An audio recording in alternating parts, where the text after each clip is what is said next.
Olá, nesse vídeo iremos tratar sobre a resolução do exercício do capítulo 14 do livro de Física, volume 1 do Tipler, exercício 80. Esse exercício ele trata sobre a seguinte questão. O enunciado é o seguinte, né? Um sistema massa-mola linearmente amortecido oscila a 200 Hz. A constante de tempo do sistema é de 2 segundos. No tempo t igual a zero, a amplitude de oscilação é de 6 centímetros e a energia do sistema oscilante é de 60 joules. Então ele pergunta na letra A, quais são as amplitudes de oscilação em tempo t igual a 2 segundos e no tempo t igual a 4 segundos? E na letra B, quanta energia é dissipada no primeiro intervalo de 2 segundos e no segundo intervalo de 2 segundos? Bom, então esse é um problema que vai tratar sobre um oscilador amortecido.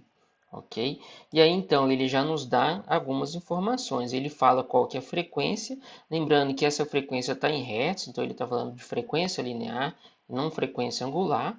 Ele fala que a constante de tempo ou tempo característico, tá? Que é a constante tal que aparece da letra grega tal, né? Que aparece lá no solução do oscilador amortecido, é 2 segundos. E aí ele fala que no tempo t igual a zero, a amplitude é de 6 centímetros, ou 0,06 metros, e nesse mesmo instante a energia máxima aí, né, no tempo t igual a zero, é de 60 joules. Tá? O primeiro ponto aí que a gente poderia se perguntar é que, lembrando, o oscilador amortecido ele pode ter três cenários, né? O subamortecido, o crítico e o supercrítico, tá? Aqui, para a gente saber isso, lembrando como que a gente sabe, né? No caso eu tenha no supercrítico, a gente teria uma relação onde o gama, né? O que é o gama?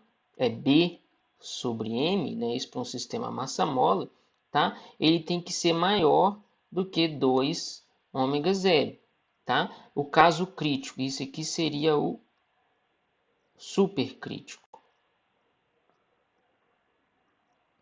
No caso crítico, gama é igual a 2m ômega, 2 ômega, né? E no subamortecido, o gama ele é menor do que essa constante 2 ômega zero, tá? Então aqui eu teria o subamortecido,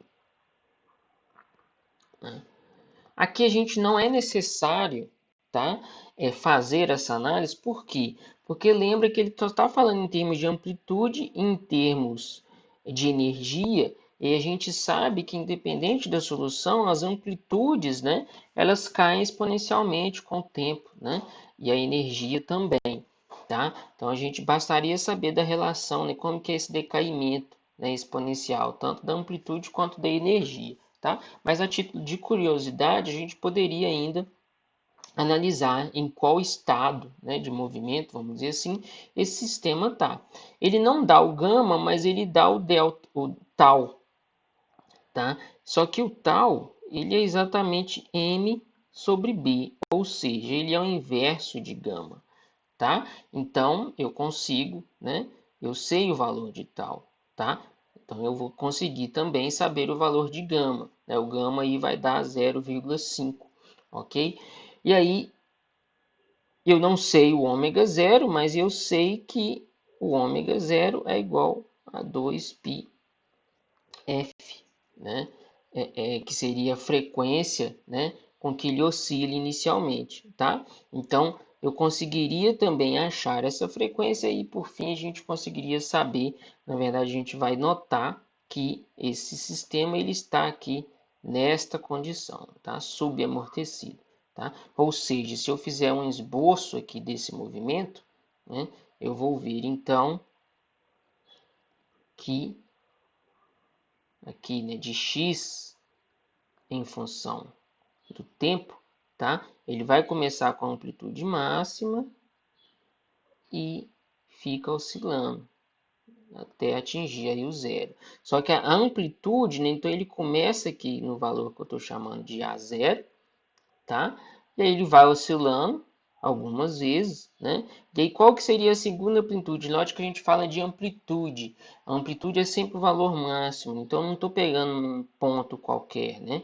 A amplitude seria nesse valor máximo. E aí, então, se a gente fosse traçar aqui Pegando cada um dos pontos onde eu tenho uma amplitude, a gente vê que essa curva nessa linha pontilhada dá uma função exponencial. Tá? E que função é essa? Bom, aí a gente viu lá na solução que a amplitude, a variação da amplitude no tempo, ela é do tipo A0 é a menos t sobre 2 tal. Tá? E a energia, quanto que vale a energia? Então, eu já posso escrever aqui a energia, variação dela no tempo, vai ser o E0 é a menos t sobre tal, ok? E aí é importante só a gente ter um cuidado, né? Principal aqui, que a diferença na expressão ela está principalmente aqui nesse fator 2 para amplitude, que não aparece, né? Lembrando que a energia ela é proporcional ao quadrado da amplitude, tá? Para esse oscilador, né? Harmônico aqui, tá? Então a energia vai ser proporcional ao quadrado da amplitude, tá? Então por isso que na energia esse fator 2 some aqui, tá? Então enfim, então ele pergunta, né, qual que é a amplitude após 2 segundos, depois qual que é a amplitude após 4 segundos, né? Então na letra A isso é relativamente simples de ser resolvido. Eu já tenho aqui a minha expressão para amplitude, tá? A gente já sabe quais são as constantes A0 e tal, né? Ou seja, a minha amplitude aqui no tempo t igual a 2 segundos vai ser simplesmente, posso deixar então em centímetros mesmo, tá? Então, aqui é 6 centímetros, é elevado a menos 2 sobre 4, ok? Porque então é 2 vezes 2 aqui, né? Então isso vai dar, na hora que a gente fizer as contas, eu vou ter que a amplitude nesse caso vai dar 3,6 centímetros, ok? Já quando eu tiver no instante t igual a 4, após um tempo aí de 4 segundos, tá? Eu tenho que, fazendo a mesma substituição, né? Então aqui vai dar 4 sobre 4, tá? Eu vou ter que essa amplitude ela passa a ser de 2,2 centímetros, tá? Então essa aí seria simplesmente a resposta, né? Aí depois, por fim, ele pergunta agora quanto é a energia dissipada após o primeiro intervalo de 2 segundos e no segundo intervalo de 2 segundos. Bom, então eu quero saber quanto de energia eu perdi, né? Eu forneci ao meio, vamos dizer assim, no tempo entre o intervalo, né, do tempo t igual a zero, ou seja, eu quero saber a variação de energia, né, que seria igual, então, a energia no meu ponto t igual a 2 menos a energia no ponto t igual a zero. Então, essa é a primeira parte, tá? A segunda parte, né, a segunda pergunta que ele faz, que seria do instante, o segundo instante de 2 segundos, ou seja, seria a variação de energia do instante t igual a 4 segundos menos a energia no instante t igual a 2 segundos. Tá? Como a gente está falando de energia, né, que é dissipada, que vai ser cedida por meio, tá? A gente coloca que a gente normalmente define, né, essa energia, essa variação como sendo negativa, tá? Então no final eu faço essa conta, depois vou multiplicar tudo por negativo, tá? E vocês vão ver que essa conta ela dá um valor negativo, ok? Bom, então vamos lá. Então seria simplesmente de novo aqui substituir na minha equação, uma vez que o E0 é dado, né? Ele fala que a energia inicial no tempo t igual a zero ela é de 60 joules, tá? E o tal continua sendo de 2 segundos, tá? Então vamos lá, né? Então quanto que dá, vou chamar aqui de 1 e de 2. Quanto que dá essa primeira variação de energia aqui, 1, né? Este valor ele vai ser igual, então, né, ao E0 é a menos t, né, que é 2 sobre 2 menos E0 E elevado a zero. Então, isso aqui vai dar 1, tá? Eu poderia colocar isso em evidência, então a gente vai ter aqui, como eu disse, né?